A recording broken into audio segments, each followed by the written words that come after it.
Em, de nuevo, bienvenidos, bienvenidos online y los de aquí presentes. Entonces, esta noche continuaremos con el tema de los claros oscuros en las organizaciones que hemos abordado en el acto inaugural de este curso, con la intención de profundizar en una cuestión que consideramos primordial: explorar la compleja interacción entre las personas en las organizaciones. Dado que nuestra vida transcurre en distintos grupos, desde el núcleo familiar hasta las estructuras más complejas, resulta necesario e imprescindible indagar en las condiciones que favorecen procesos saludables, tanto para las personas como para las organizaciones, así como en aquellas áreas de irracionalidad que dificultan el adecuado funcionamiento institucional. Em, Presentaré al ponente de esta noche, que es David Sierra Lozano, socio consultor de Innova, Instituto para la Innovación Organizativa y Social aquí en Barcelona, posgrado en Recursos Humanos y Consultoría de Procesos por la Universidad de Barcelona, programa de diseño de procesos de negocio por la gestión estratégica en el MIT, miembro del programa de profundización en dinámicas organizativas y asesora a directivos y directivas en el ejercicio de su rol de liderazgo como consultor de organizaciones, y participa, entre otras cosas, en programas de creación de visión estratégica compartida por instituciones en transición. Es miembro del staff de seminarios de grupos de Group Relations en diversos países: Argentina, Cuba y Países Bajos, y a Cataluña, y así como miembro y organizador del Seminario Internacional Liderazgo, Innovación y Poder, que se realiza cada año en Barcelona. Quiero informarles que esta sesión está siendo grabada y si ustedes quieren participar pueden usar la función levantar la mano y se activará al finalizar la intervención del ponente. Asimismo, os recuerdo de mantener los audios desactivados. De hecho, están desactivados desde aquí. Quienes deseen participar, les pedimos que al tomar la palabra indiquen su nombre y su procedencia. En cumplimiento con la Ley de Protección de Datos, solicitamos que aquellas personas que no deseen que su imagen sea difundida en redes sociales, que por favor mantenga su cámara apagada en caso de intervenir. La sesión tiene prevista su finalización a las 10 de la noche. Bueno, esta noche el formato que hemos pensado con David será algo diferente al habitual. Haremos como un diálogo, una entrevista con David, y David irá desarrollando sus ideas a partir de las preguntas que le iré haciendo. Y hemos pensado este diálogo, estas preguntas, durante 45 minutos para luego dar paso a vuestras intervenciones. Entonces, al preparar esta presentación, David, como solemos hacer en los anuncios de esta presentación, siempre ponemos una imagen. Entonces David propuso dos imágenes por aquella idea de que una imagen vale más que 1000 palabras.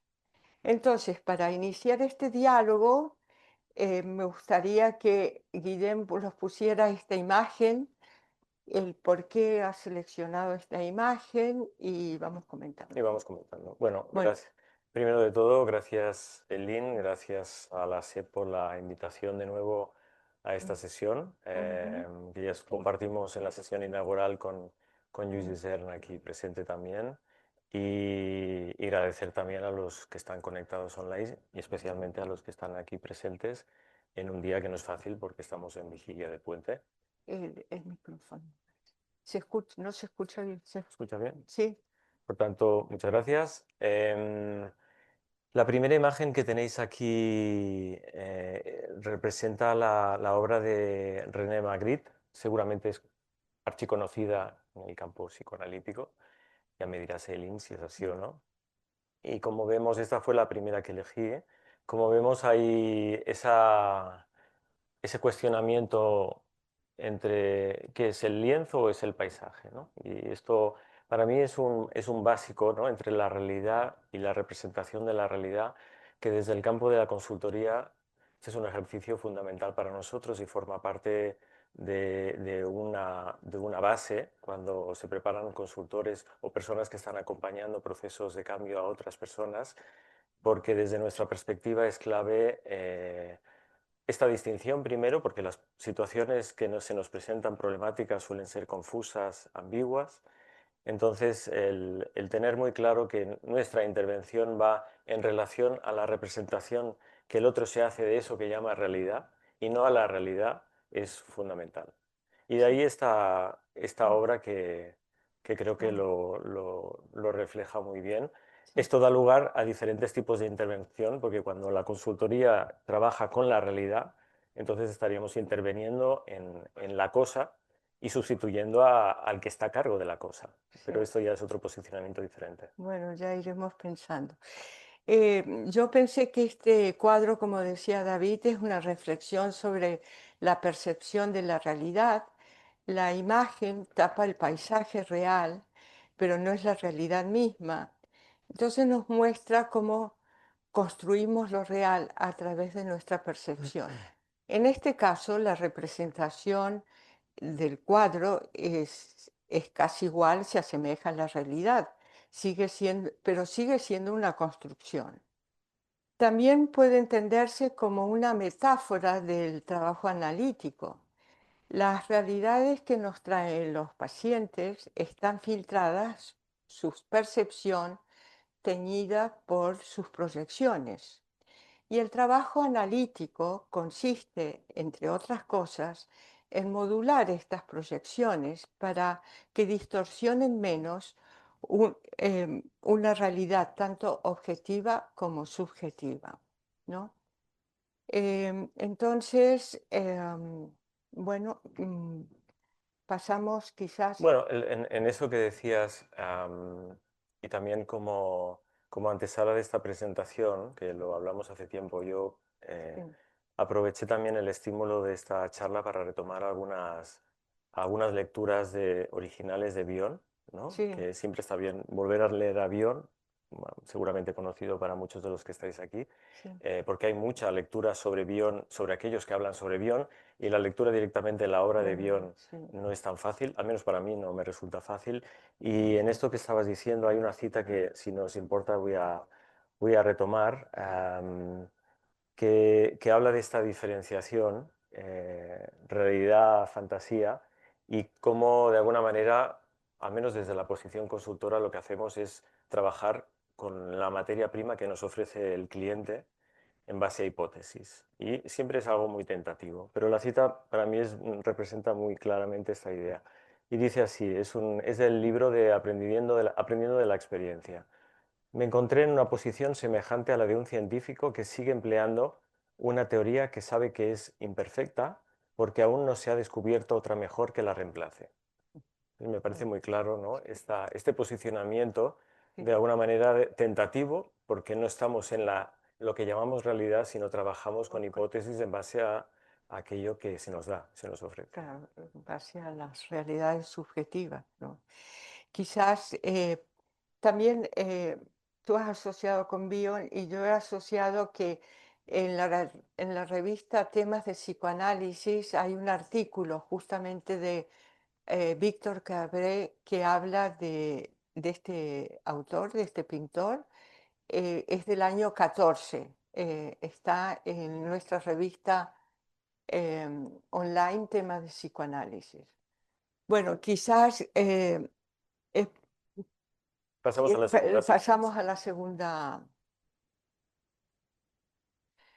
Bueno, esta imagen les tengo que explicar una cuestión muy personal. Em, Cuando yo recibí, em,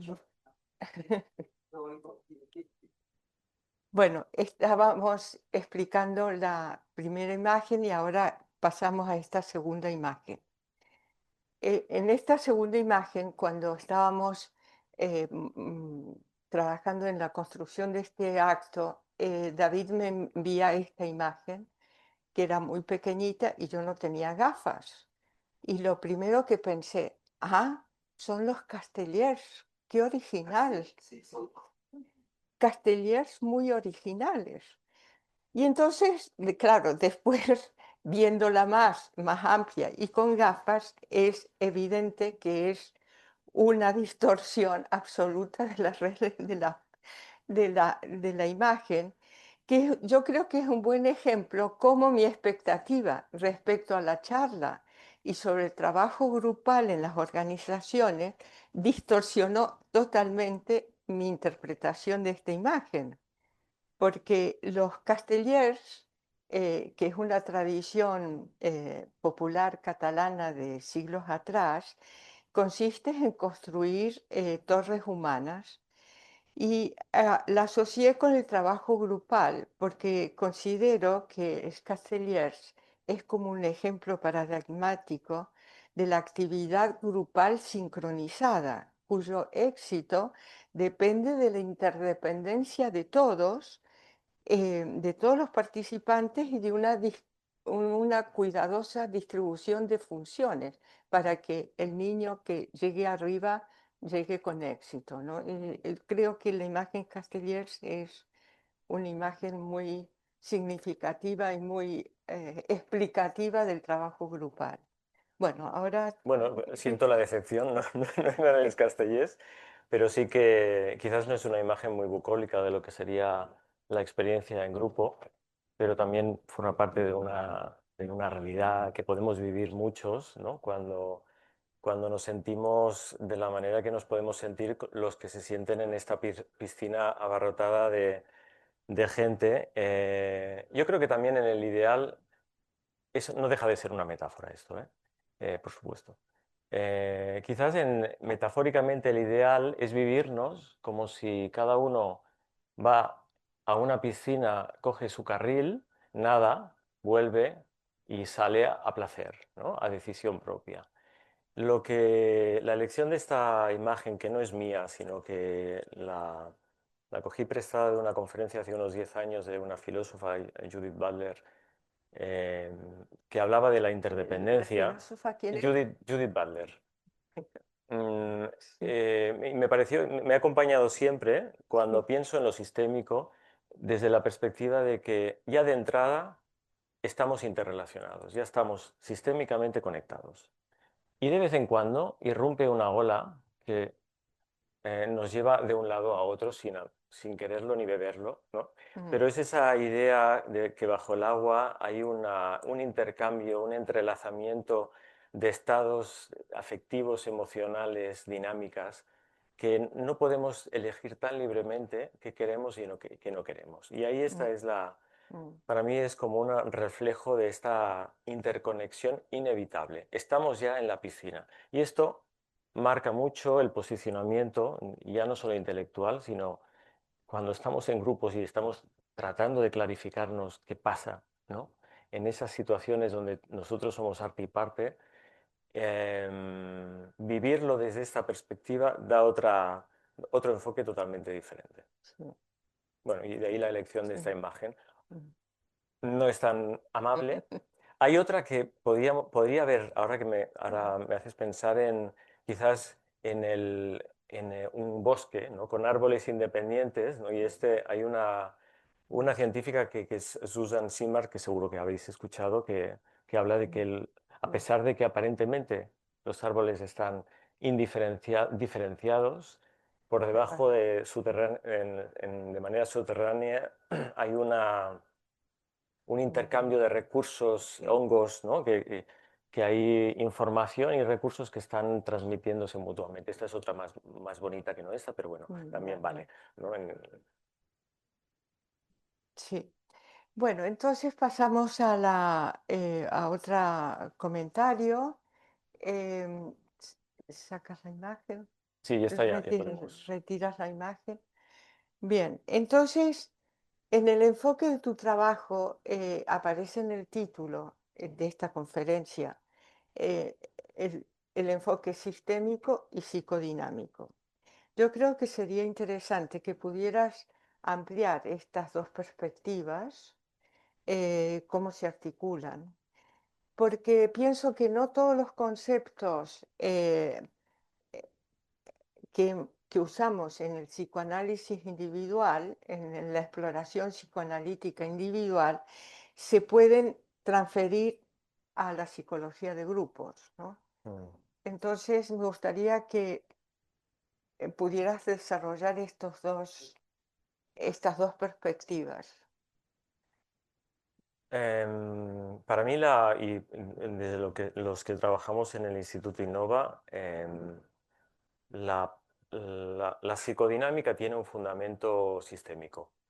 Quizás Sí, hay corrientes psicoanalíticas que son más organicistas y otras menos, pero en el momento que utilizamos los términos de proyección, de transferencia, de contratransferencia, ya damos a entender que estamos conectados, ¿no? Estamos en la piscina que hablamos antes. claro, sí, sí, Eh, eh, lo sistémico contiene esta dimensión psicosocial, sí. psicoanalítica, psicodinámica, pero hay otras que también, desde el punto de vista, cuando abordamos una situación de complejidad grupal, tenemos que tenerlas en cuenta, ¿no? Y sobre todo, especialmente en contextos de tarea, nos obliga a recordar que hay unas exigencias y unos requisitos que son de tipo, por ejemplo, tecnoestructural, de cómo nos organizamos, cómo están los procesos, cómo distribuimos las tareas, cuáles son las contribuciones formales que se establecen. Todo esto genera impacto en la realidad, pero también en la fantasía que tenemos los que formamos parte de esa realidad. Pero a la vez también hay otras dimensiones de poder, ¿no? Que no podemos olvidar. Hay agendas, hay intereses, hay influencia, hay estatus. Todo esto es otra dimensión que impacta también. Hay dimensiones de existenciales, de sentido, de visiones, de maneras de percibir ¿no? Cómo tendrían que ser las cosas, visiones del mundo, visiones organizativas que también tienen impacto. Y hay un entorno que también influye. Es decir, que esto sería para nosotros lo sistémico en el que todos estos elementos de manera interconectada se retroalimentan y acaban generando una situación que es cuando ya tenemos ese cóctel complejo y confuso, Que ¿no? serían como dos capas, ¿no? La capa subyacente de fantasías inconscientes, ansiedades, etcétera, y la otra capa que ustedes tienen en cuenta es los roles, los estatus, las tareas, la distribución de funciones. Lo existencial, lo tecnoestructural, la dimensión de poder, cómo el entorno está presente, todo esto confluye y retroalimenta, entonces ya no sabemos qué es causa, desde el punto de vista sistémico ya no sabemos si una causa la otra es causada por la una, porque acaba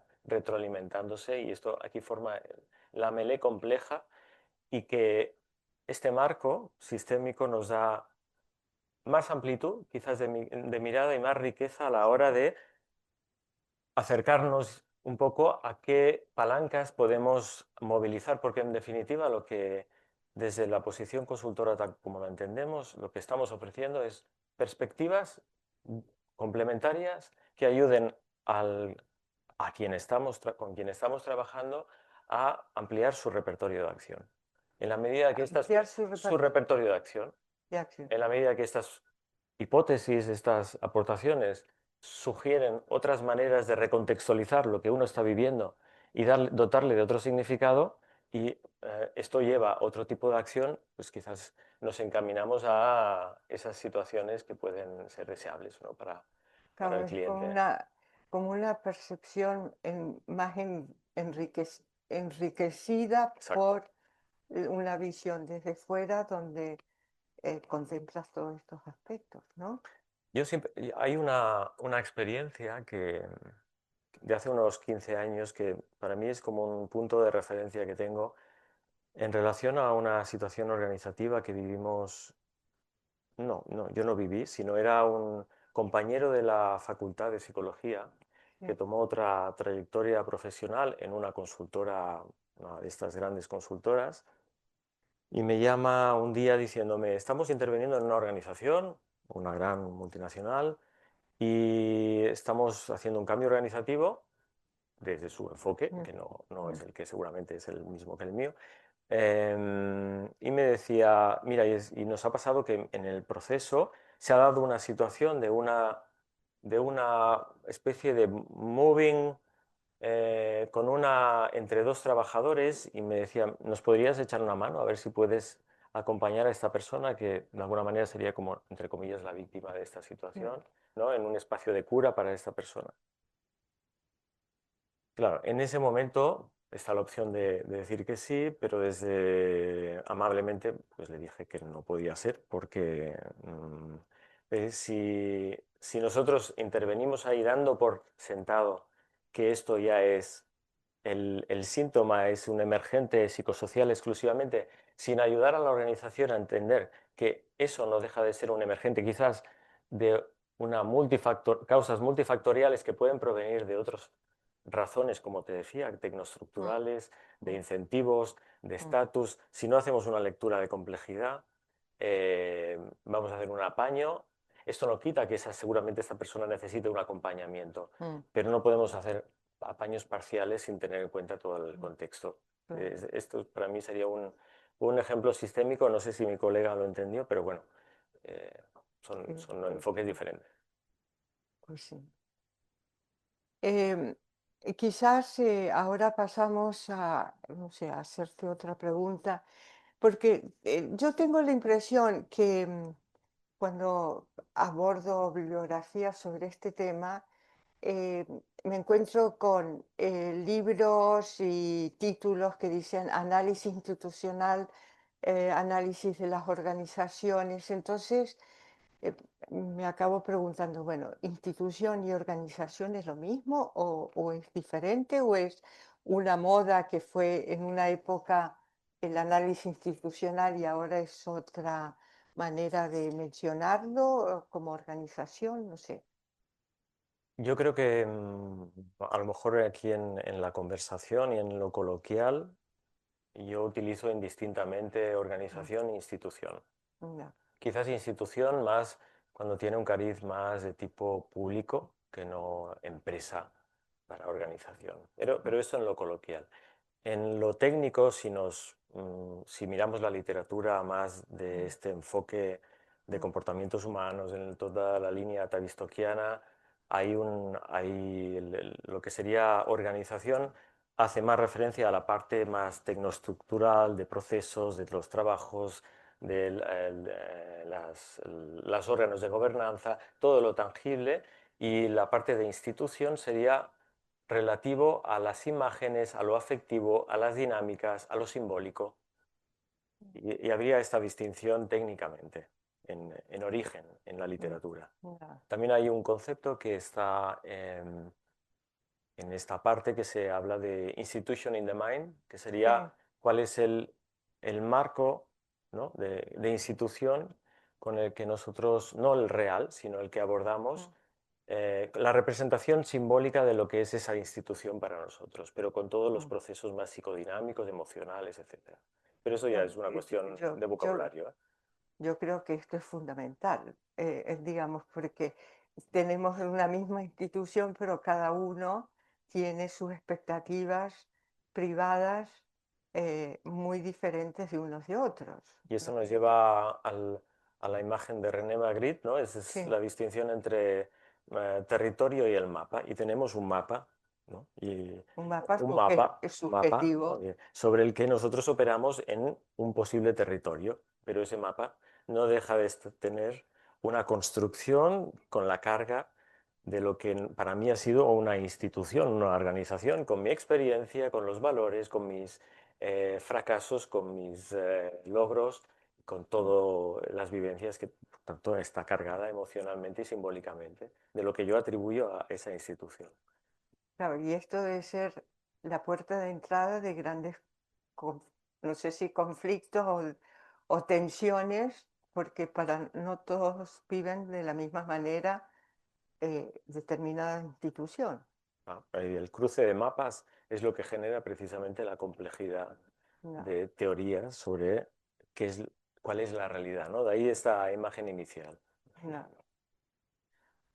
sí. O la segunda imagen, O la segunda imagen, ¿no? que Que es después el ejemplo muy claro.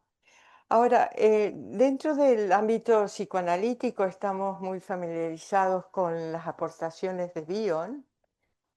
Ahora, de las perspectivas sistémicas, quizás insista en esto porque somos bastante foráneos a este tema sistémico.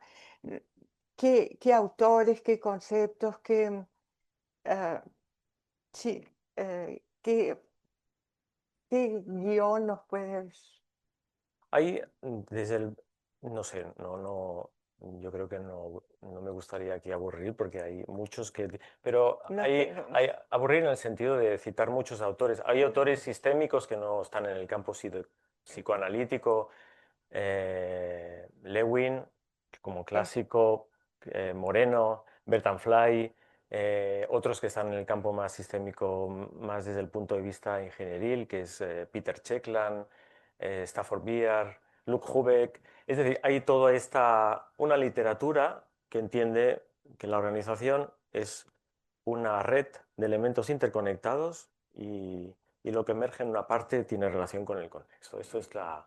Ahora, Em, y después dentro del campo psicoanalítico, todo Miller, Menzies, Turquet, desde lo que sería el análisis institucional, hay muchos autores.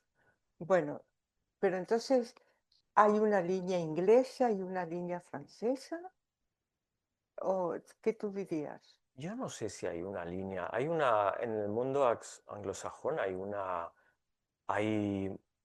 es una línea que está muy desarrollada y hay una base teórica y bibliográfica que se ha fundamentado en La este enfoque. inglesa, Sí. alrededor de la En lo tarde. en lo anglosajón, toda la línea de comportamientos humanos que se inicia en los años 50 de todo lo que está visto, que el socioanálisis también es otra, la teoría sistémica, todo esto va confluyendo en marcos conceptuales y que se despliegan en diferentes prácticas profesionales. Ahora, si hablamos de lo dinámico, yo creo que, y lo psicodinámico y lo grupal, yo creo que Bion, en su momento, Sí, ofrece una guía de referencia inicial, yo creo que en su momento revolucionaria, sí, valiosísima para entender los movimientos que tienen lugar en los grupos, en las comunidades, en las sociedades bueno, y que seguramente aquí los que estamos aquí, pues todo lo que tiene que ver con los supuestos básicos que doy por sí, sentado que muchos ya conocen y que dice algo, creo que fundamental, que es de entrada ya estar en grupo supone una tensión sí, porque satisfacemos y nos gratificamos en partes, pero a la vez nos frustramos por otras partes. Pero que además la vida de grupo en sí mismo, anónimamente, genera una dinámica emergente con una cualidad distintiva que es singular de ese grupo. Y esto es lo que creo que en su momento hace un salto de perspectiva.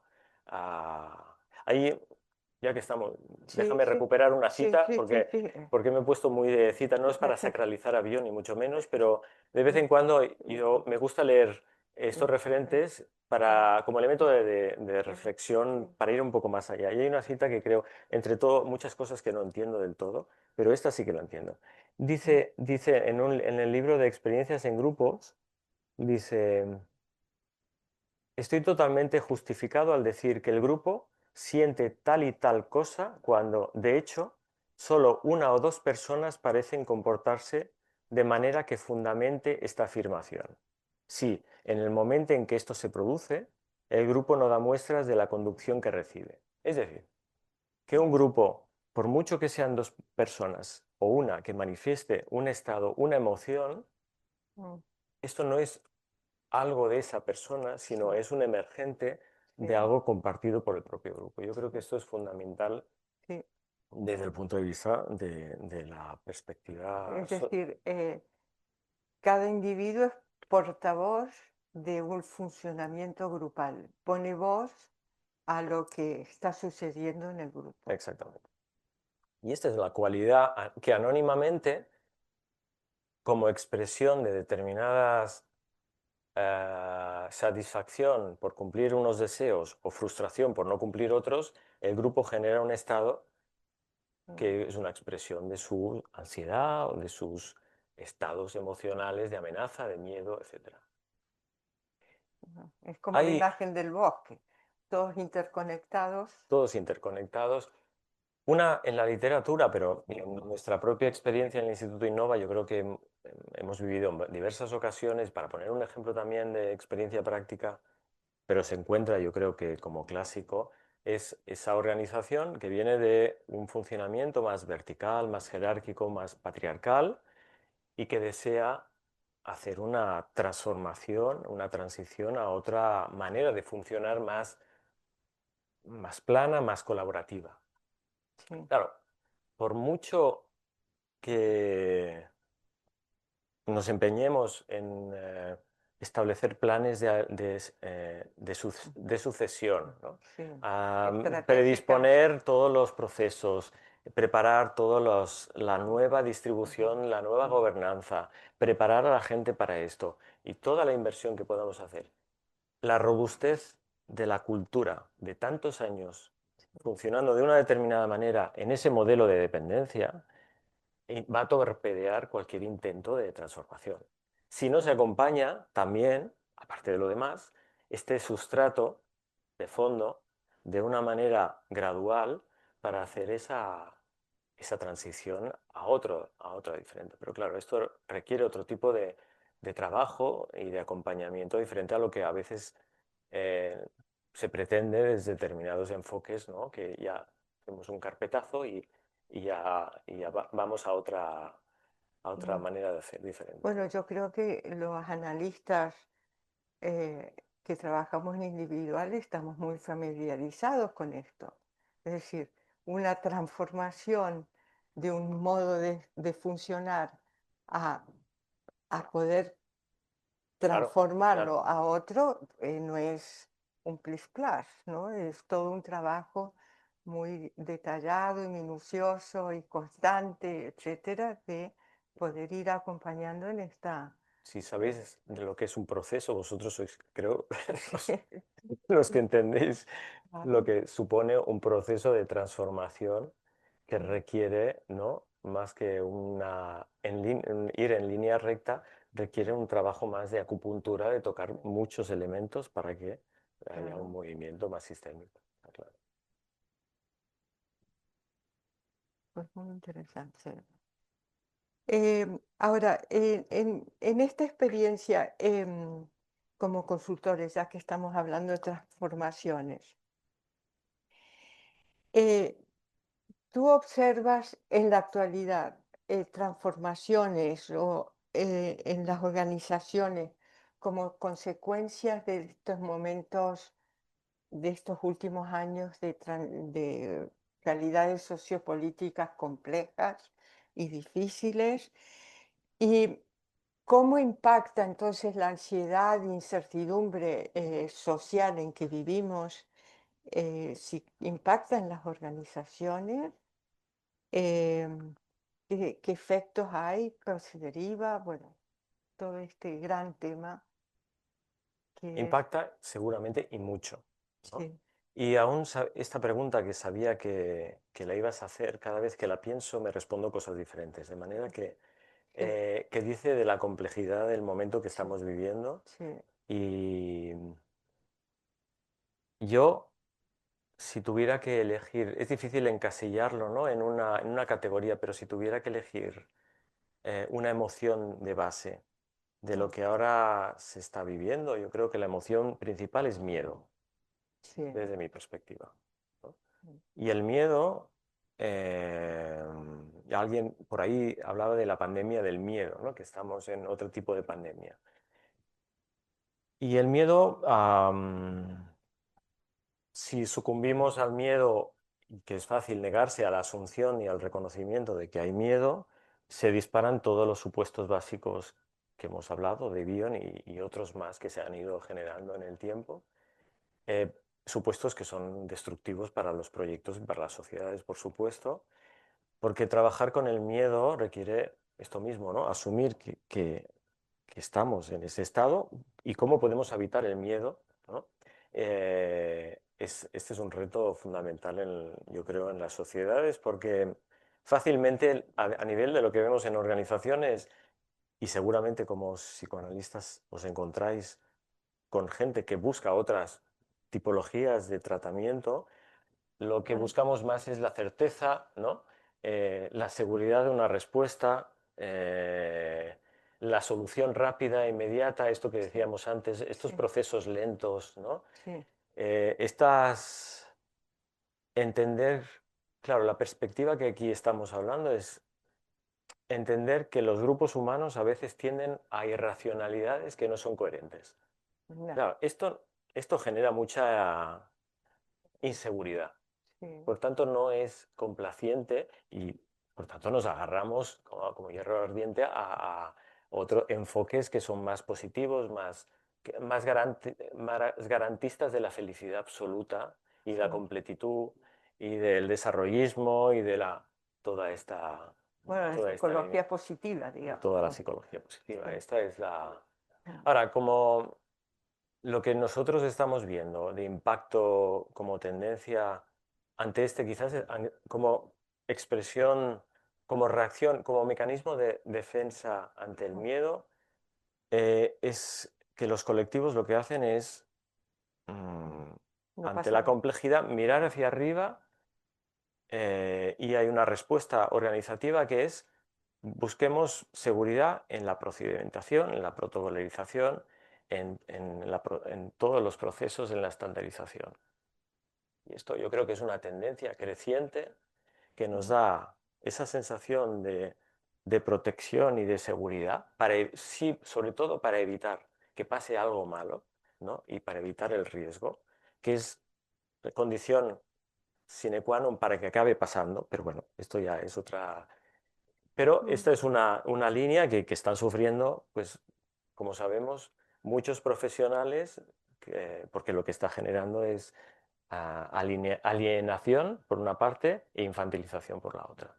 Y ya no hace ¿Por qué falta dices alienación? alienación porque, bueno, esto es lo que vemos cuando trabajamos en colectivos sanitarios, por ejemplo, en hospitales, es decir, el sentido del trabajo, de la profesión, ¿no? De Mm, profesar una fe, ah, mm, queda en un segundo término porque lo que tenemos que hacer es cubrir el expediente y todas las demandas que nos dicen de lo mismo mm. que está pasando con la educación y con los profesores.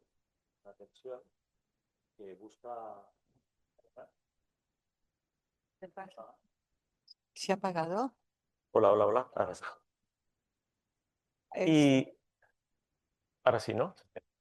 Y otra línea, diríamos sí, que ante el miedo, la incertidumbre, nos ponemos obsesivos. Es un control. obsesivos para intentar controlar todos los parámetros y que no salga nada, ¿no? Mm, sí, Eh, como, ¿no? En un polo de... claro. Y otra línea... A ver, parece que hay. ¿Sí? ¿Se oye? Sí. Y otra línea que estamos viendo es si la demanda de mirar hacia arriba para ver si no hay protocolización, lo que miramos hacia arriba en este modelo de dependencia, que venga alguien a arreglarnos el desaguisado. Bueno, Y entonces lo que se movilizan son unos liderazgos Mesiánicos. mesiánicos. Y en organizaciones cada vez más ahí está emergiendo, yo creo, y ya no hablo de Trump, que sería fractalmente, sería Paradigma. el paradigma, ¿no?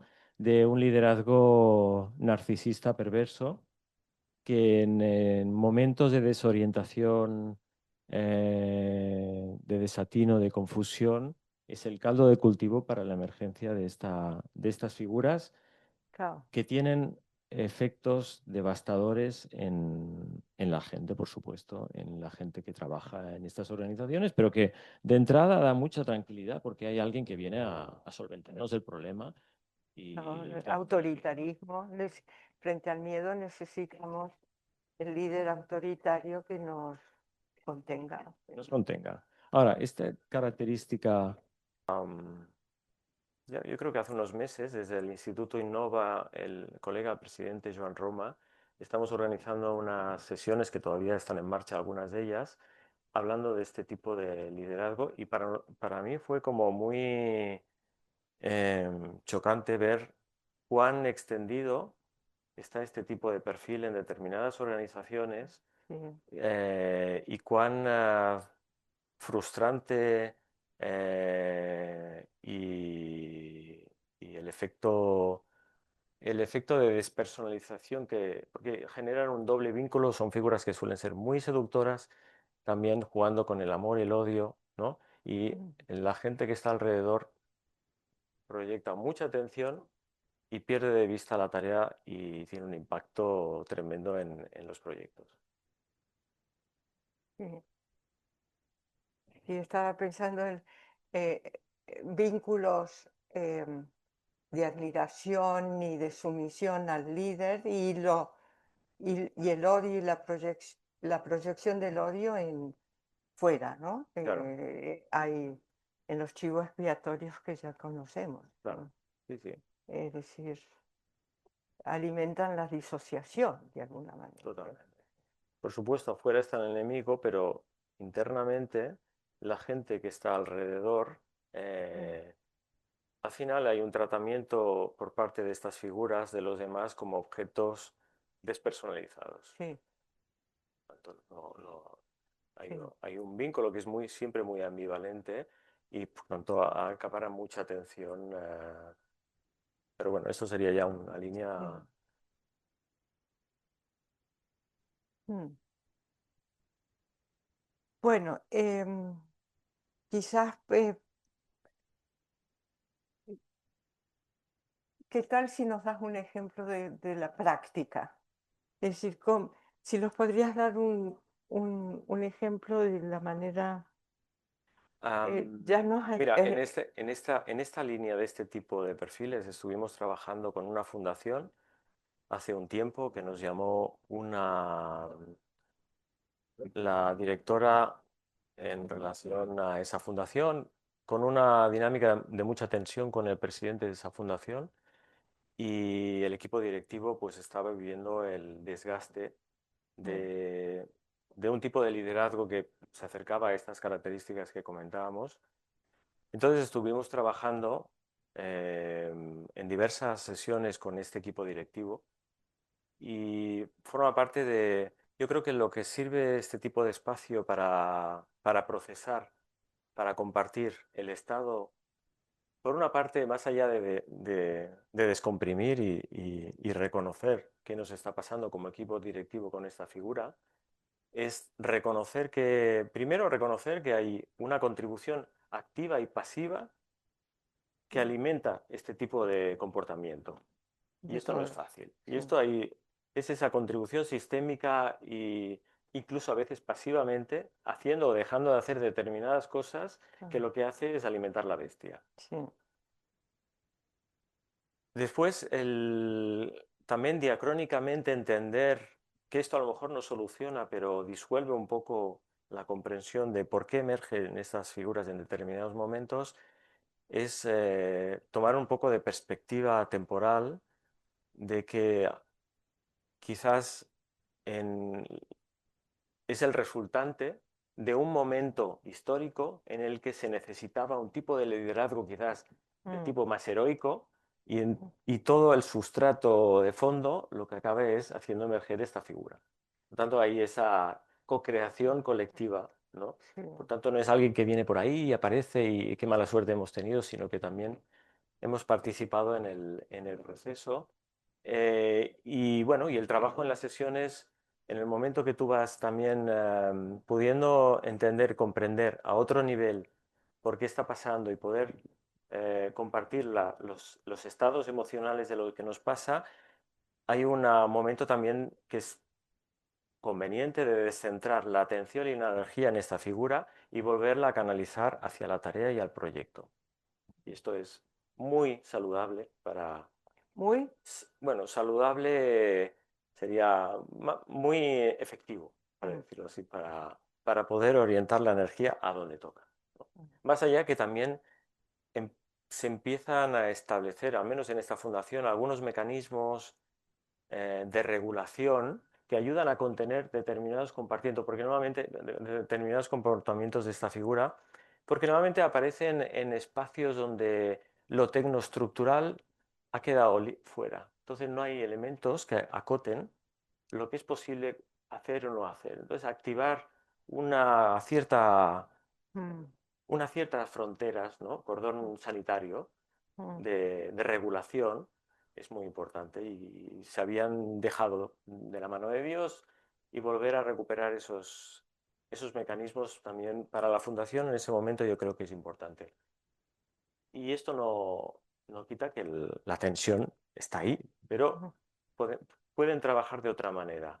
Algunos en su momento ya marcharon, pero hay otros que quieren persistir en el proyecto porque creen en el proyecto. Entonces, lo que tú estás diciendo es la necesidad de construir desde el lenguaje nuestro como un encuadre bien establecido como para contener y poder trabajar, ¿no? Exactamente. La importancia del encuadre.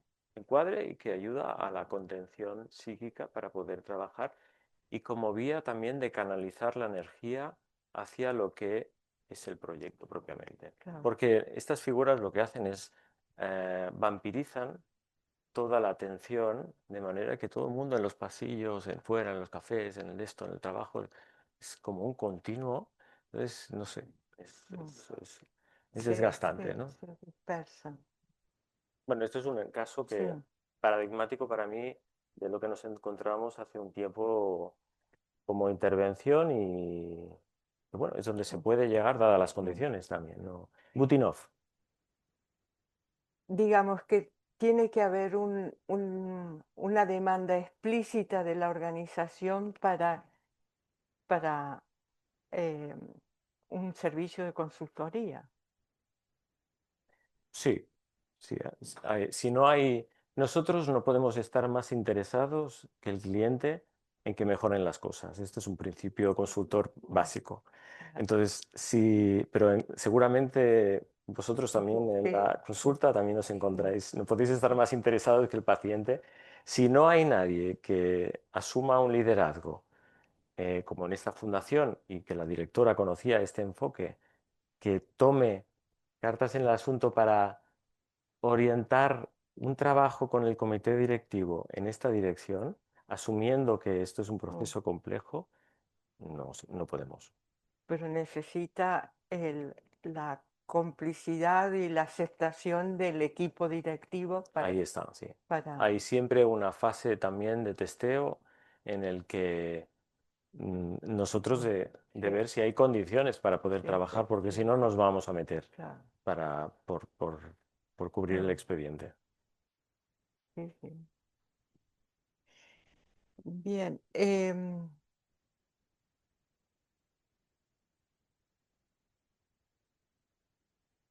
quizás otra pregunta es, ¿cuál sería el perfil de las organizaciones saludables y no saludables? ¿Y cuáles son los síntomas eh, que, más frecuentes en aquellas organizaciones no saludables? No sé si puedes... Bueno, te voy a responder con lo saludable, porque estamos tan en lo pesimista y lo catastrófico y Y esto es un tema que el tema de la salud, que yo creo que en el lenguaje coloquial Sí, lo hablamos, ¿no? Pero no deja de ser una metáfora sí, sanitaria. Y sobre todo para ser coherente con esta perspectiva, porque lo saludable a veces podemos entender que es un rasgo inherente a esa organización. A mí me gusta más hablar de condiciones organizativas que favorecen el bienestar o el malestar ya. de la gente o favorecen el desarrollo del proyecto de manera Sí, viable y sostenible, para decir sí. esto en lenguaje técnico. Pero bueno, Pero quizás es el más pero correcto. si hablamos de lo más beneficioso, viable, sostenible y desde el punto de vista de bienestar, yo diría que son proyectos, organizaciones donde hay el reconocimiento de las capacidades de los miembros que forman parte, Mm, se disponen y se ubican en los lugares donde corresponde de acuerdo a la tarea que hay que hacer. Hay conciencia del proceso de trabajo y de la interdependencia cuando ujú, existe entre los diferentes miembros de ese proyecto, que a veces ujú, se pierde, ¿no? Y se generan islas y silos. Hay una imagen más o menos, o hay una conexión más o menos cercana del resultado final del proceso y una conexión con el beneficiario o mm, víctima del servicio o del producto que se está mm, proveyendo. Eh, y, y hay un tipo de liderazgo que quizás intuitivamente conociendo este campo permite conectar el interior con el exterior, con la mm, realidad.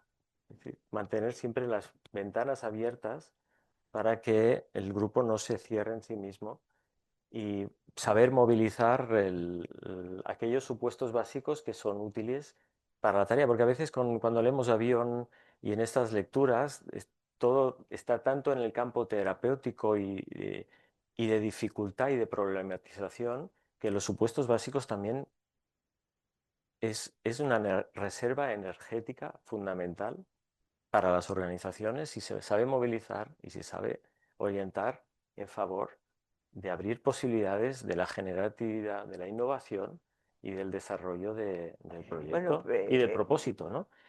Y sobre todo algo muy fundamental, creo, que es organizaciones que tengan conciencia de cuál es el propósito para el cual están trabajando, diferenciando lo que dicen, es decir, sin mucha diferencia entre lo que dicen que hacen y lo que hacen. Porque a veces las organizaciones decimos que nos dedicamos a algo, pero en la realidad, en la práctica, nos dedicamos a otra cosa, ¿no? Y esto lo sabemos. Y que haya una cierta menos distancia entre estas dos realidades, yo creo que sería lo saludable, ¿no? y que el mapa interno sea más colectivo, no sea individualizado. Esa es la conciencia de que formamos parte de un sistema interconectado y que las diferentes partes, cuando son procesos, nos necesitamos mutuamente y saber para qué nos necesitamos, ¿no? Esa conciencia de interdependencia yo creo que es clave en un proyecto. Bueno, como la imagen Castellet. Exactamente. Esta que, Esta es la idea idealizada del Castillas. esta que las proyecté en esa imagen, ¿no? Claro. Y entonces las organizaciones que son ah, empobrecedoras, que generan malestar, sería liderazgos autoritarios, liderazgos ah, o no liderazgos, ¿no? Quizás. O como Si vamos al otro lado, yo sí, diría, hay un instrumento muy sencillo, muy barato, mm, es aquello que te llevarías a una isla desierta, que es algo que es muy básico, que es dotar a la organización de espacios de reflexión, ya, para poder dar cuenta de lo que nos pasa, de cómo nos sentimos, de cómo estamos trabajando y cómo podríamos hacerlo de otra manera para trabajar en mejores condiciones. ya, Este sería Sí, el mínimo común, ¿no? Que se podría... Cuando sí. esto no pasa, empezamos a tener dificultades y no hace falta, no hay un reclamo para contratar consultores, ni mucho menos. Es una herramienta interna que se puede utilizar en cualquier proyecto, unidad de trabajo básica. Bueno, quizás, ¿por qué no nos hablas de este seminario eh, se organiza anualmente, Sí. que organizan ustedes, que tiene unas características muy específicas? Sí. Eh, Bueno, las características, lo singular del seminario es que el año que viene se cumplen 30 ediciones y ya es lo maravilloso de una propuesta que es un poco a contracorriente mm, residencial durante una semana, mm, eh, invitando a temas como los que estamos hablando, a vivirlos en primera persona, es algo sí, inaudito que todavía esté vigente y que podamos seguir celebrando edición tras edición y parece que para el contexto y el resuena, ¿no? mm, en personas que lo distribuyen. Yo diría que sería como una invitación para vivir eh, lo que está oculto en los grupos sí, y darse cuenta mientras esto tiene mm, lugar en el sí, aquí y ahora de mm, los procesos grupales sí, sí, y poder aprender a intervenir, a reconducir aquellas situaciones, pasando por que cada uno tome conciencia de sus roles, de cómo vive el poder, mm, esas imágenes del poder mm, acaban generando mm, realidades deseables o no deseables, no, em, cómo descubrimos estas dinámicas y todo esto sin explicar los supuestos, cómo los actuamos y cómo esto lo podemos transferir a los proyectos fuera del mm, seminario de manera práctica no. para cada uno a su propia medida. O sea que es una experiencia inmersiva grupal. Es inmersiva, no hay otra manera. No hemos encontrado otra manera mejor para que la Mm, gente aprenda de la mm, experiencia y algunos de por aquí ya saben de qué hablo, ¿no? sí, Para vivir estos procesos, no hablar sobre, sino sí, vivirlos internamente y poder entender esto del liderazgo y de la innovación y del poder de mm, una manera vivencial. sí, sí. Bueno, y quizás como una última pregunta, si tenemos tiempo para... pues ya está. Em, ¿Qué, haciendo una mirada prospectiva, el futuro, qué te parece con las circunstancias actuales? ¿Cómo crees que pueden derivar las organizaciones? ¿Cómo crees que puede derivar? Claro que esto es un ejercicio de futurología, pero algún, alguna pista tendrás o supuestos tendrás. Eh, a ver, yo predicciones antropológicas históricas no soy muy dado a Mm, hacer. Lo que sí que yo creo que, y a lo mejor podemos invitar a ver qué predicciones pueden tener los asistentes, pero sí que creo que estos temas, sí, este marco de perspectiva puede ser útil también para precisamente pensar en esto, ¿no? Es decir, cómo los temas y las tendencias que estamos viviendo ya y que están apareciendo, están reflejando precisamente nuestras fantasías, nuestras proyecciones, nuestros miedos, nuestras emociones. mm, El otro día estaba en una conversación, en un comité que tenemos de reflexión del entorno, y aparecía la IA, ¿no? La mm, inteligencia artificial. Esto está ya es una realidad, ¿no? Y es un cambio mm, revolucionario. Entonces, podemos estar en un nivel de conversación a favor, ¿no? En contra, con los miedos, con la de esto, con sí, porque esto, pero alerta a quién la información, si esto, quién se va a quedar con esta información, y otros dicen, no, pero esto va a generar oportunidades porque va a posibilitar, ¿no? Va a democratizar unas capacidades que ahora quedaban en unos pocos. mm, En esa tensión de debate, pero si vamos desde este marco que estamos mm, tratando aquí, la pregunta que nos podemos hacer, estas reacciones, ¿qué están diciendo de cómo nos relacionamos con el poder? ¿Qué atribución estamos haciendo a la IA como autoridad suprema, como Dios, ¿no?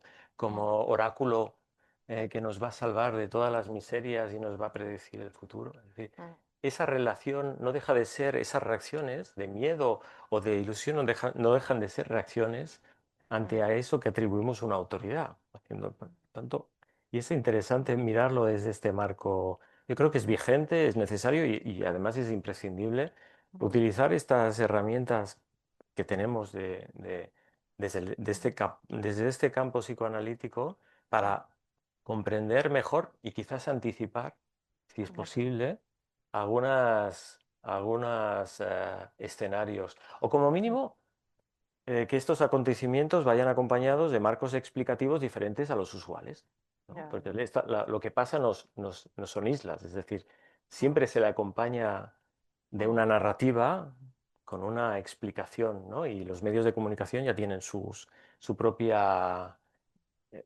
edición. También tenemos cosas que decir, otros campos, ¿no? Y aquí los que tenemos al alcance este tipo de mirada, pues podemos intentar comprender mejor estos fenómenos también. No sé, asociaba Sí, esto como el supuesto básico de dependencia.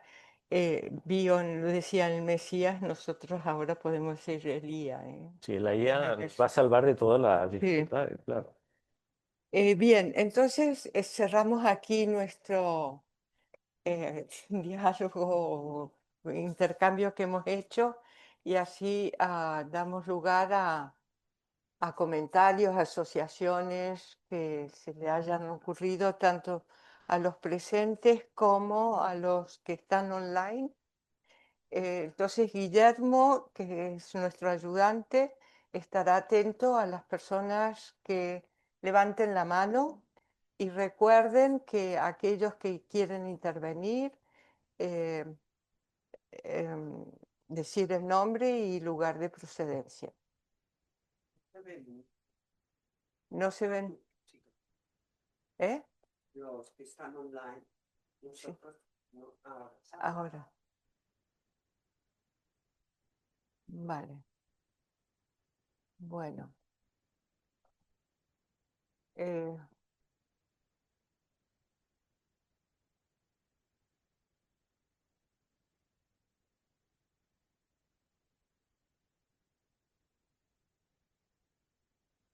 no hay nadie.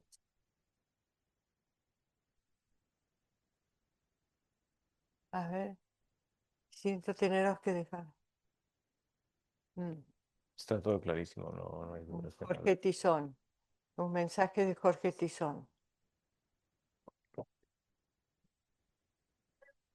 Claro que sí. Sí, le puedes dar. Damos prioridad a los presentes, ¿no? También. Y después. Bueno, mi nombre es Sezen. ¿Con precedencia te refieres a la presidencia nacional? Bueno, Bueno, vivo aquí, soy de Turquía. Muchísimas gracias por por la charla a los dos. Fue súper interesante. Has dicho que tiene que haber algunas condiciones mínimas para que puedas trabajar con una organización y pueda haber una situación donde dices, no, ahí no me meto, si lo he entendido bien. ¿Cuál es esta línea? ¿Qué son como no quiero usar la palabra red flag, pero bueno, como cuando dices no me meto allí? El red flag, por ejemplo, pueden haber varios, ¿eh? Pero el que se me ocurre ahora es cuando quien demanda el servicio, que acostumbra a ser pues, algún referente de autoridad, o alguien que naturalmente necesita la autorización de este referente de la autoridad, no quiere salir en la foto. Es decir, si alguien nos dice, a ver si nos arregláis a estos que les está pasando esta dificultad porque están desmotivados, para poner un ejemplo, están desmotivados o están viviendo y entonces venir y vosotros, pero él no forma parte del sistema, esto para mí es una red flag, en el sentido, una alerta, ¿no? Una alerta de que no como mínimo vamos a sospechar o vamos a explorar realmente si hay condiciones o no. Pero esta ya sería una primera indicador de lo que nos vamos a encontrar. Por tanto, normalmente si esto es así, no solemos seguir. Podrían haber más, pero es la primera que... Eh, espera, bueno, Sinó un dic fenomen que inverso. Per Lluet. per Ja. Lluet. Per Lluet. Podem parlar en català o...? No, Vale. Un fenómeno inverso, ¿no? Es cuando el que pide una reorganización, una reforma, no sé qué, es el presidente, el director, en fin, el propietario. Y normalmente, ¿no? La gente que se dedica a estas cosas, ¿no? espera el micro. ¿Perdón? Ponte mejor el micro. Sí. Así. Normalmente la gente que se dedica a estas cosas se encuentran que el problema es él. Es decir, sería la figura del gato pardo, o antes me comentaba la compañera, el cambio que reclamaba el status quo franquista, ¿no? Tenemos que cambiar, pero cambiaremos nosotros. O sea, es un poco el fenómeno inverso, ¿no? Es decir, cambiar, pero, y esto es real, ¿no? Es decir, el consultor llega allí y se da cuenta de que no puede tocar nada, porque el propio que se lo está pidiendo es él el problema, el que está un poco, ¿no? Que, en fin, En lo que dices totalmente de acuerdo, ¿no? Desde este enfoque es invitar también a que lo que acontece hay una corresponsabilidad, ¿no? Y hay una parte de contribución de cada uno. Eh, para no focalizarse en una culpabilización de que hay alguien que es el problema, sino que el problema lo vivimos todos, pero todos somos co-creadores de esa situación, de alguna manera, porque tenemos algo ahí un stake, ¿no? Que sería en inglés, en una parte implicada.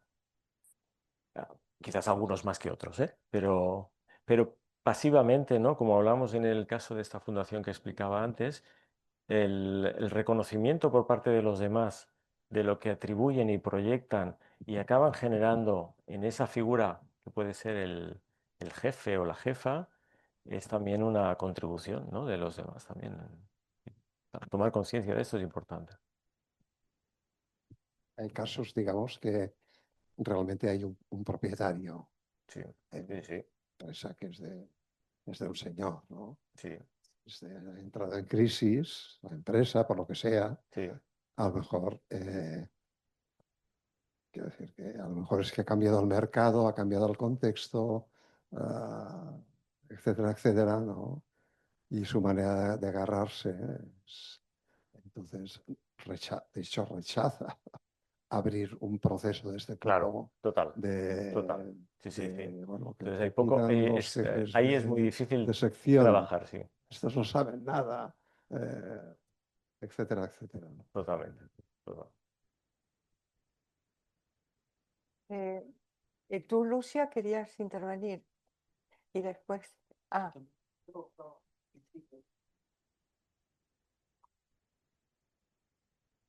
Gracias. Buenas noches. tu nombre, por favor. Ay, perdón, sí, soy Mari Carmen Oliveira. Yo soy venezolana, estudié en psicología en Venezuela, hice una especialización en psicología clínica comunitaria. Viví en Portugal 6, 7 años, estuve en las reuniones portuguesas y ahora tengo aquí casi 2 años. Mi trayectoria como paciente de psicología ha sido siempre desde el psicoanálisis. Siempre he sido paciente de un psicoanalista durante 21 años de mi vida. Y de hecho mi aproximación terapéutica con mis pacientes es psicodinámica, pero mi formación es comunitaria. Entonces yo quiero un poco con lo que decía David ahora, de decir, todos somos partes del problema. Creo que, y es la pregunta que me quiero quitar el sesgo que puedo no tener desde lo comunitario, es que también todos podemos ser parte de la solución y de hecho creo que allá vamos, ¿no? El comunitario se plantea que la solución la tienes tú, es solo que, bueno, creo que nos planteamos todo eso con el paciente enfrente, ¿no? Eso es lo que tú no la estás viendo y yo la catalizo o el equipo lo cataliza. En este caso, en una organización, en una institución, ¿cómo entra el paradigma sistémico? ¿De la misma forma o yo soy el experto y sé lo que hay que hacer? Claro. ¿Me explico lo Sí. que? Y cuando hablabas del liderazgo psicopático y tal, a mí yo no me acordé ni de Chávez, ni de Trump, ni de Maduro, ni nada de eso. Gracias. Sí he entendido bien lo que dices, al menos lo que yo interpreto, pero ahora me corriges si no es así, ¿eh? Claro, la posición, no, desconozco desde la parte comunitaria, me puedo hacer una idea, pero desde la posición del externo que llega a una organización y encuentra una situación vivida problemática y que se quiere tomar otro camino diferente, y hay conciencia de que ese camino es algo que se construye conjuntamente, claro. El posicionamiento del consultor puede tomar diversas vías, como tú dices, ¿no? Y aquí hay un autor, si vienes del campo de la psicología y la parte organizativa, Shane, ¿no? Que es un clásico, diría, bueno, pues puedes tomar la posición del rol médico, que tú vas allí y entonces el cliente es el paciente, y tú haces el diagnóstico y tienes el tratamiento. Esa es una posición.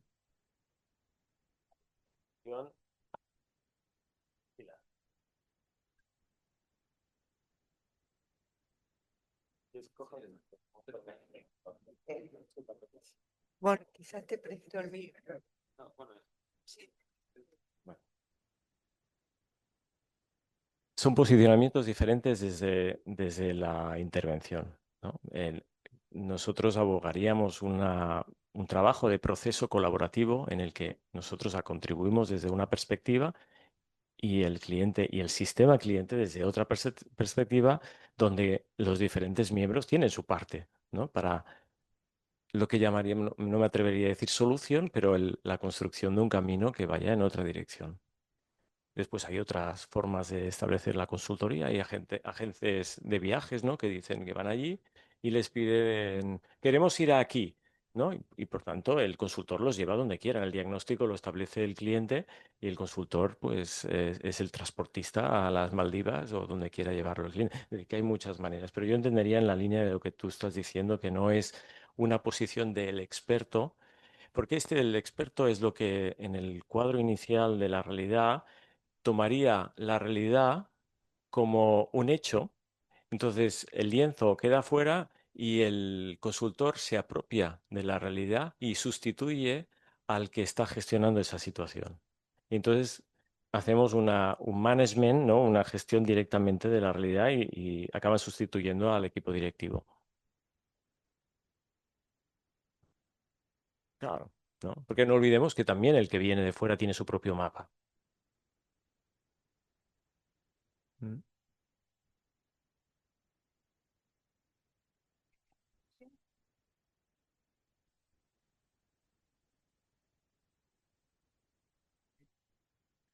Sí. ¿Eh? Es que dicen, el otro día alguien dijo que era un error esto, que teníamos que hacer esto. No sé cómo se oye más. ¿Así? Yo te oigo O así. perfectamente. Así. Y- Bueno, yo soy Yusia Biloca, soy de Barcelona, la Sociedad Española de Psicoanálisis, y he trabajado en una institución que es de autistas, que es Carrilet. Entonces, a ver, yo estaba pensando que cuando tú hablabas, David, me venían siempre a la cabeza organizaciones tipo empresas o tipo Carrilet, donde las personas son terapeutas, maestras, logopedas, etcétera, en el campo de la psicología y que hacen tratamientos individuales, pero cobran de la institución. Y entonces, ah, yo me decía, ¿qué diferencia hay entre una organización o una institución en que el lazo es definitivamente un lazo o económico, dijésemos, y que con una organización en que en el sentimiento de grupo, como por ejemplo las organizaciones como la nuestra y muchas otras de formación y tal, que el sentimiento de grupo de los miembros tampoco depende tan directamente de si aquella institución irá para adelante o no, sino que estamos acostumbrados a tratar con el paciente, pero no a vivir una situación grupal. Y entonces cuando nos reunimos como grupo, en mi entender, ah, hay muchas más dificultades, porque ya la organización grupo no se termina de organizar. No sé qué piensas tú, que cuando estás en una institución donde, bueno, en el fondo, pues tienes que tirar la organización tiene que ir para adelante y hay una competencia y depende del salario, bueno, depende del comer, dijésemos. No sé, como ya alguien, la institución Carrilet es una cooperativa y alguien que vino, yo ya estaba retirada, a hacer algo así como tú, pero desde las cooperativas, dijo, donde yo me encuentro más dificultades es en el campo de la psicología, de los equipos de psicología y de los equipos pedagógicos. Y no sé si tú piensas lo mismo. Si entiendo bien,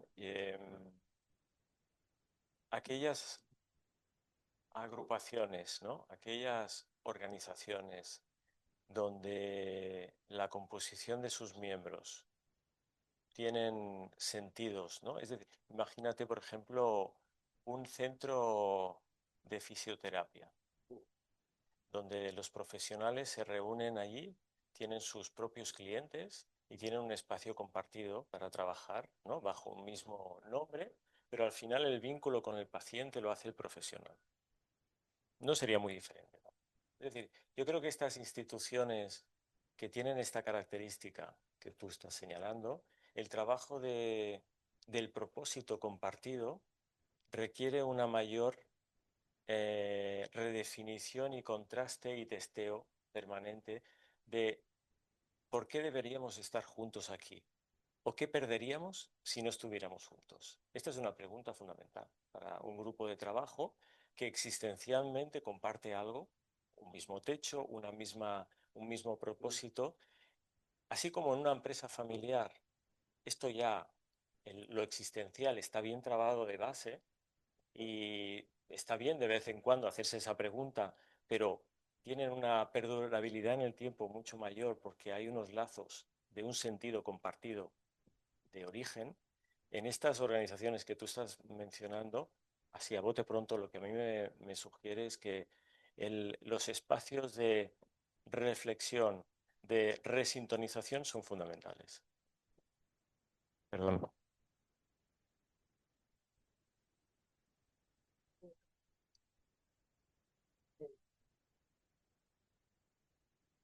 ¿Los he escuchado?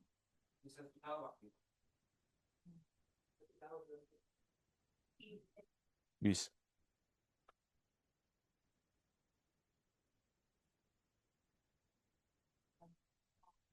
Aquí cerca, ¿no?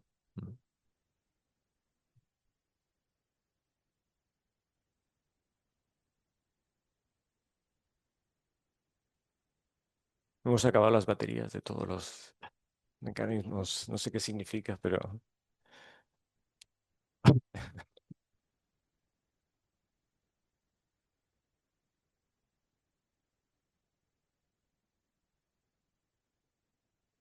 Si quieres, Luis, lo dices y yo la repito aquí con el micro. Ahora.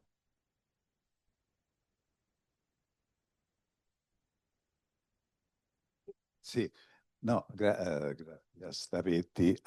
Luis Isern, psicoanalista. El micro. Luis Isern, psicoanalista y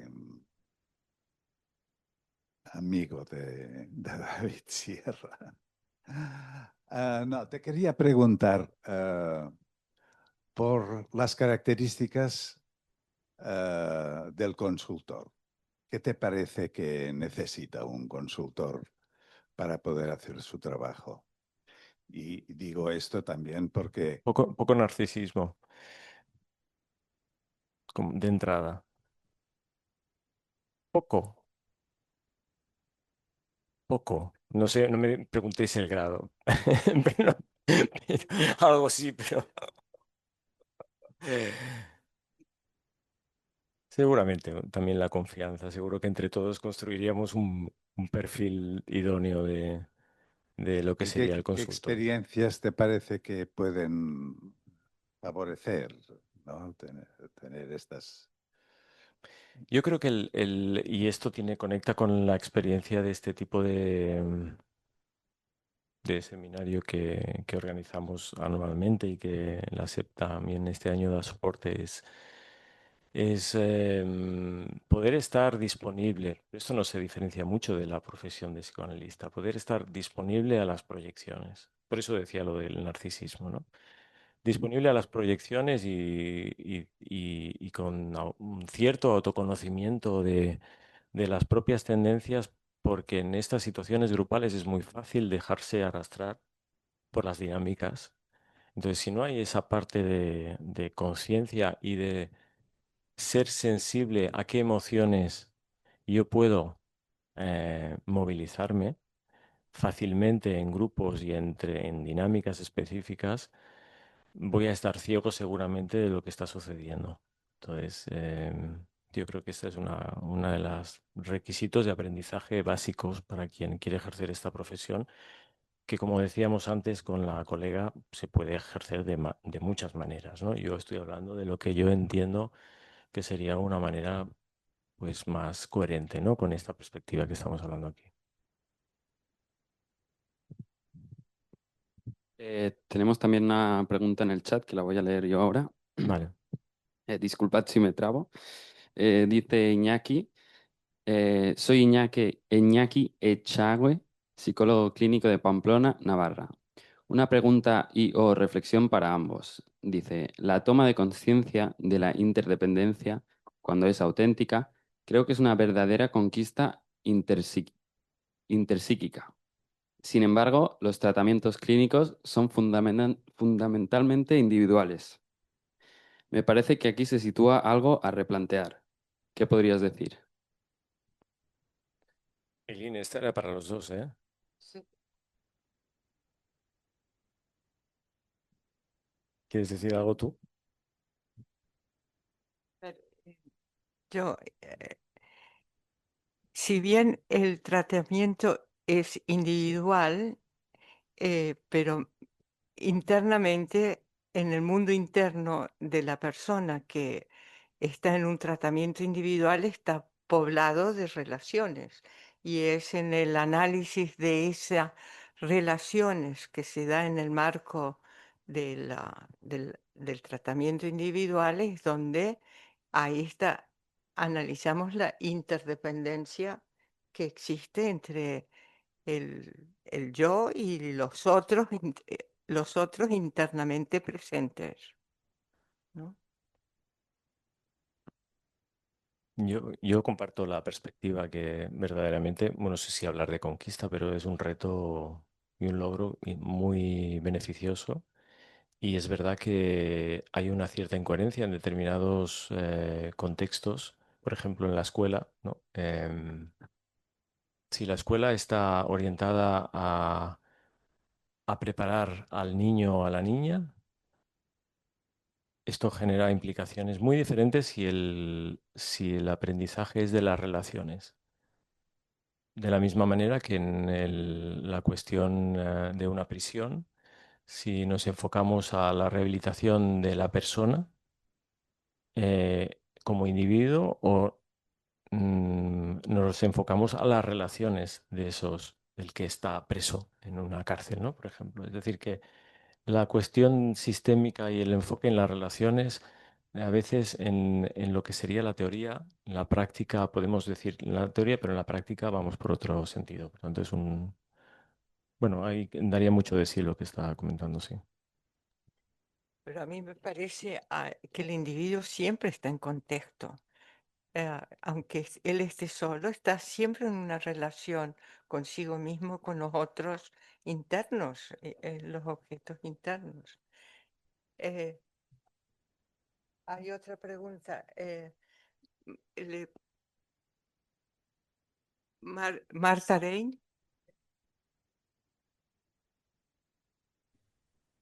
Hola, hola, buenas noches. Bueno, moltes gràcies per la magnífica manera de explicar.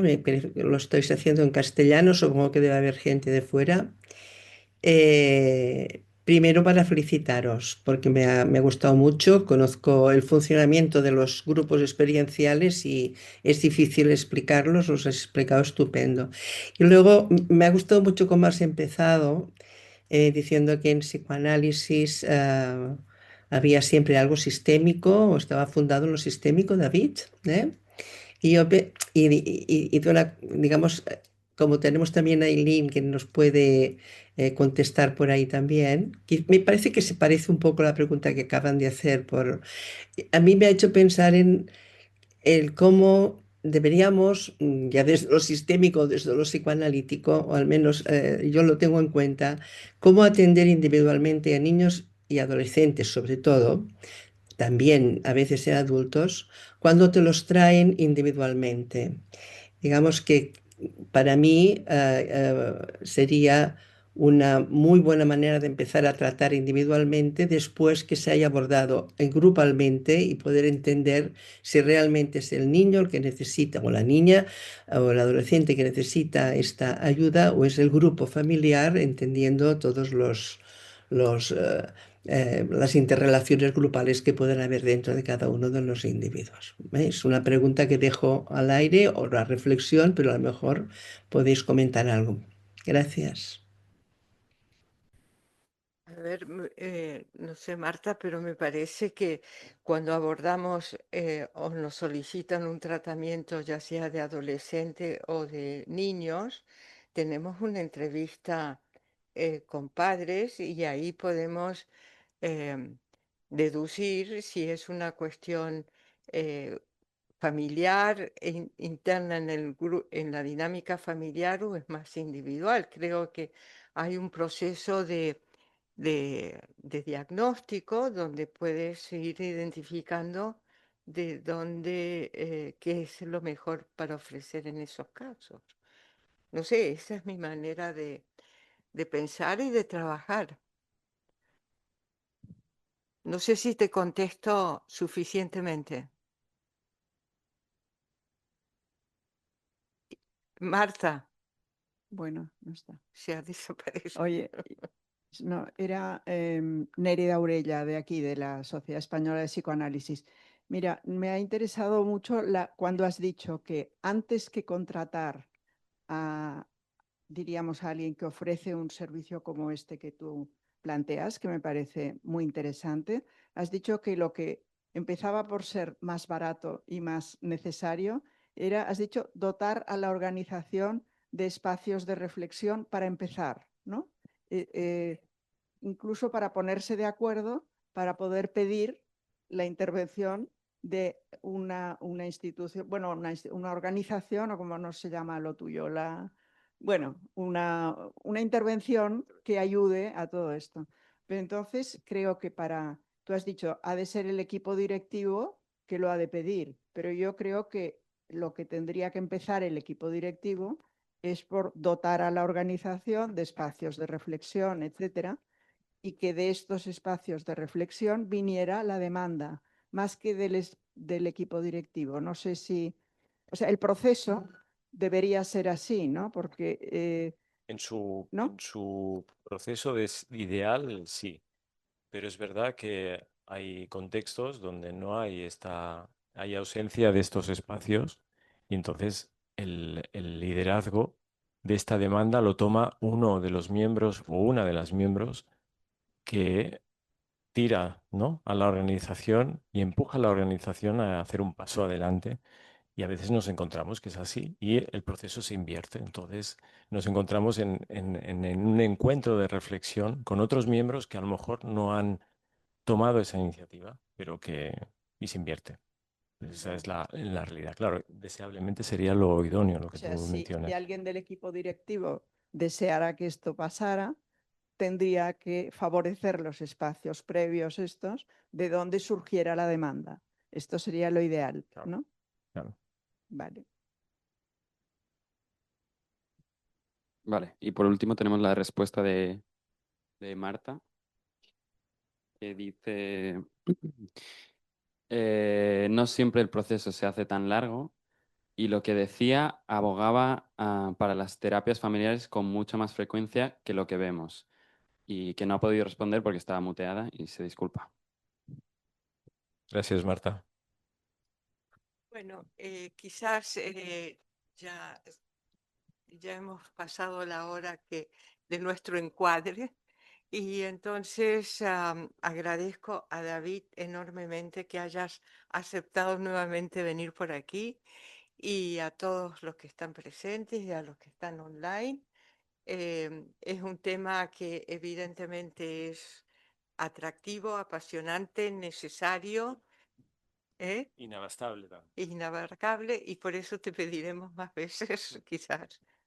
Y bueno, muchísimas gracias y la próxima sesión que tenemos será la semana que viene, que es una presentación de un libro, de Diálogos de autor sobre el tema discapacidad, que es el jueves 5 de mayo y el tercer jueves es el... ¿eh? No, es el próximo jueves, 7 de mayo, perdón, y el tercer jueves de mayo, el 21 de mayo, es una sesión con Carlos Tavia sobre el tema perversión, la perversidad. Bueno, hasta entonces y muchísimas gracias a todos.